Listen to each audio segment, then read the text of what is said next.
Tony Shalhoub stars in Mr. Monk's Last Case, a Monk movie on Peacock. I'm David Buchanan with Gold Derby.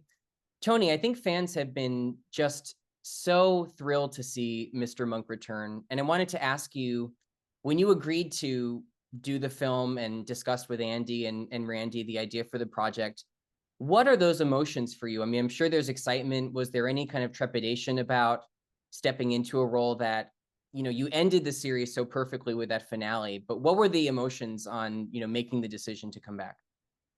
Well, I think we all agreed, as we stepped into this, that because, as you said, that we ended on such a high note. We were very proud of the final two episodes and how the series wrapped up, and the ratings were fantastic, and I think we left everybody, hopefully pretty satisfied. So we all agreed that if we were going to revisit it, we would have to either match that or outdo what we did at the end there. And we knew that was a daunting proposition. And it just didn't feel, I said, and everyone agreed, that we didn't want to come in under that. Wouldn't really be a point to that. Didn't want to just do episode 126, and roll the dice, so to speak. And because the concern was that we had this good thing and it was still, still well regarded. People still revisited and reruns, and we didn't want to taint the brand, really. And so there was a big push to outdo our finale, and to bring everybody back, everybody that's possible to get back. And then once we all kind of got on the same page with that, then it was all about Andy. And while first of all, he pitched a great idea. And then it was just a matter of all of us, him executing and all of us doing his script justice.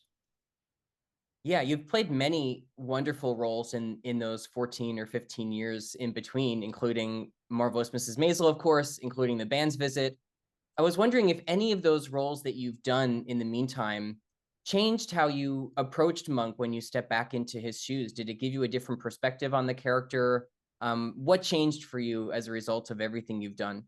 Well, I don't know that it was just the other parts that I had done so much as just the passage of time, and how 14 years is a good long stretch. We all change. Hopefully we change a little bit. We evolve, hopefully. We definitely, in my case, and I think in Andy's case, and Hoberman, we see life a little bit differently at this age. There's a lot more behind us than there is in front of us. And we wanted to make sure that the characters reflected that too, that there was we wanted our watchword was, we wanted to be the same but different. Because every one of these characters has to have evolved a bit, and we don't pick them up at the exact same place where we left off in 09, right? And certainly for Monk, he's gone through a lot of, it's been a bit of a roller coaster for him. He was doing well at the end there, and then things he lost his comrades, he lost his co-workers. Disher went away. We find out Stottlemyre retired. Natalie moved away. And then of course the pandemic hit, and Monk gets really knocked on his heels there. So we wanted to pick up in a different spot. I think the film hits that precisely because it, of course, has the trademark wit and humor and sensibility of the original series, but it goes to some really dark and emotional places in a way that the series never did before. Certainly with Monk, contemplating taking his own life, which I thought was so moving and haunting and smart. How did you prepare to take Monk to a place that you had never taken him before? As you said, this was you wanted to do something different, the same but different. This was definitely different. And how did it feel for you as an actor to take Monk to that kind of place? Well, it's a great question, because when Andy first, approached us and pitched that idea, everyone was kind of knocked for a loop, and we had to really, really, contemplate, is that something that this show, or that our viewers, our fans, will get behind? Can this character and this story, support that? And but it didn't take us long to come to the conclusion that it was the right idea. It was the right choice, because leading up to that pitch, we all agreed that, look, we've got to raise the stakes here. It's got to be a different landscape. And when he said that, as startling as it was, it as we considered it, it made sense. These are great bigger stakes. And he very smartly, when he was telling us about his idea, he invoked "It's a Wonderful Life," which is, as we all know, is a kind of American classic, holiday special, life-affirming, feel-good movie, which actually starts with a guy contemplating that very thing. And once he framed it that way, it made sense, and it reassured us too that, the comedy could still live and coexist. Yeah, that's exactly right. And it comes across so well. Those two different kind of worlds blend so well. And of course, at the heart of the film is Monk's relationship with Molly. Lovely to see how they've been living together, and kind of formed a connection over all this time. And of course, unfortunately, there's another kind of commonality now that Molly's fiance has been murdered. How do you think that kind of coincidence that both of their significant others are, tragically, their lives end shortly, they don't get to live a full life? How does that kind of bond the characters together? Yeah, it definitely cements that relationship. I mean, they're very close to begin with. They are, as you said, she's been a great support system for him. He's, she is his link to Trudy, and it's kind of he's revived by her. When we see her in the end of season 8 there, he's kind of revived by this notion that the spirit and the soul of the DNA of Trudy is still with him. So when she loses her fiance, it's Shakespearean in a way. I mean, it's kind of that almost inevitable ongoing tragedy that Monk just lives with him and just walks next to him and always has. And he tries to be as empathetic and as supportive of her, but that's challenging because of his state of mind and because he's a broken entity. It's lovely to see all of the cast return. I mean, so many of the significant players are back, but I want to call out specifically Monk's relationship with Stottlemyre. He's known Monk the longest. And they also have this always, there's love there, but there's also some kind of friction. Stottlemyre always is kind of questioning Monk's instincts, even though Monk is always right, of course. What is it like to play with Ted again? I mean, those scenes you share, there's one scene in particular when, he's being persuaded by Monk that his boss is actually behind this and he doesn't want to hear it. It just, rekindled that lovely kind of relationship. So what was it like to play with Ted again? Oh, it was great. Ted really, really, I mean, he was, I mean, of all of us, we were all very hot, to do this again, but he seemed to be the one that was just chomping at the bit the most. He wanted to be back in those, back in those words. And back in those shoes. And so everyone really brought it. And that was great to see. Yeah, Ted and I have a really, really, I mean, we've done so many scenes together, so many so many different kinds of scenes too. That relationship was so complex and so multi-layered, and you know, these guys, they're you know they're two characters that if it weren't for their job, they might not ever have, they might not ever share a, cup of coffee or a beer or anything together, but the job has bonded them. And and what I really like about how they evolved the character of Stottlemyre over those years was that, and Ted was a real advocate for that character. He fought for that character too. He's smart.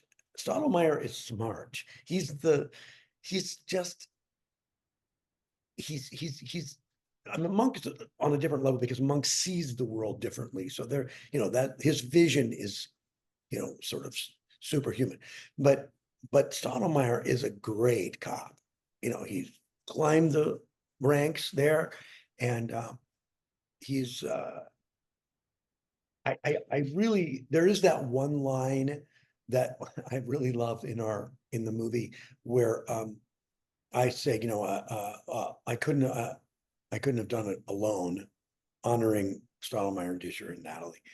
And then I say, well, I could have, but it would have taken longer. I mean, I think that's really I mean, they really are, Monk does not succeed 100% without them. I just believe that. Another character that comes back that I absolutely love to see you with is Dr. Bell. And we had Hector Elizondo, I think, come out of retirement to join you on the film. How meaningful was that to you for him to agree to do it and then to play that one scene you have in the second half of the film where the two of you are breaking down in tears and articulating how much you mean to each other? I mean, it's so beautifully performed by the two of you and by Melora as Trudy. Yeah. How much did those emotions actually factor into the shooting of that beautiful scene? Well, I just adore Hector, and when we were putting this all together and reaching out to, before we started the guest casting, we had to reach out to the regulars, obviously, and the word came down that Hector had retired, and so the first reaction on the network side was, well, it's 14 years later, so it's very likely, it's possible that Monk has a new shrink, and could Andy write a new shrink? And I was all of us, I mean, Andy and Randy and Hoberman, I were just like, oh my God, I really don't want to do that. I don't want to introduce a new character like that, such an important character, to the viewers and to the fans. So we just got on every possible bended knee and went to Hector and said, look, it's two scenes. Let us at least send you the sides. They're really strong scenes. They're important scenes. And we can get you in and out in one day. If we work this right, we can just bang it out, right? And he agreed. And I mean, just having him there, and he's astounding. He came, he's never misses a word. He's fully, he's fully loaded emotionally, and he's just with you. I was really, really touched when we sat down in that office again, and we he just has a very, very profound and deep center. So, when you're working with him, you just know he's completely keyed in. Is, not all actors listen as well as other actors, and he is just 100% with you. So it was fantastic having him. those are two of my favorite scenes in the piece, really. Yeah, mine too, no question. And we've talked about a lot of the emotional work, but I do have to just emphasize how funny the film is too, as the series was. You get some really wonderful moments of physical comedy. There's that incredible scene after, the explosion goes off and Monk has his own kind of personal explosion of stepping in dog do. Um, just how fun is it for you to fully unleash as Monk? I mean, there's always funny things to play in each of the scenes, but when you get a moment to really kind of embrace, the kind of hyperbole of it, how fun is that for you to just let go? Oh, it's the best, because the way they write it and the way they have, the way we have developed it over the years, is that Andy writes this thing and then I just get to play, and they sort of allot a certain amount of time for us to explore what all those possibilities are within the dog poop scene, or like that scene where I'm trying to give the tip to the delivery boy who delivers the medicine. Those are just things that I can just riff and we can play. And so it's a luxury to have that kind of freedom and that kind of time. Before I let you go, Tony, I have to ask you, I know the film is titled Mr. Monk's Last Case. I also know that, folks have expressed an eagerness to do more. We don't know if that's going to happen or not, but what would you love to see if you do another film? Where would you love to see Monk go in a future film? What do you hope to see? Where do you hope to see Monk be or go in the future as you're kind of envisioning it for yourself? Well, I guess, I want to see Monk. I want to see Monk. I want to see him grow, and I want to see him, take certain kinds of leaps, certain kinds of risks, I should say, uh, to alter his life. On the other hand, we don't want we don't want Monk to get we don't want him to get better, too much better, right? Because it's in his neuroses, where all that's where the juice is.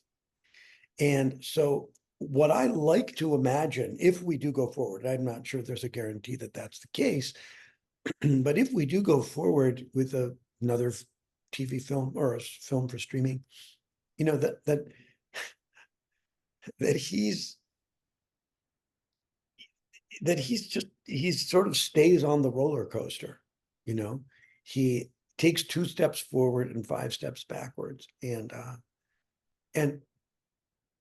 every time he does every time he advances, or maybe learns something, or embraces something, there's always a cost, there's always a price that he has to pay. That's what I think makes it interesting for the viewers, and it certainly makes it interesting for me. Yeah. Well, we hope to see more. Congratulations, Tony, on a truly extraordinary performance in Mr. Monk's Last Case. Thank you for talking to Gold Derby today. Thank you so much. Appreciate it.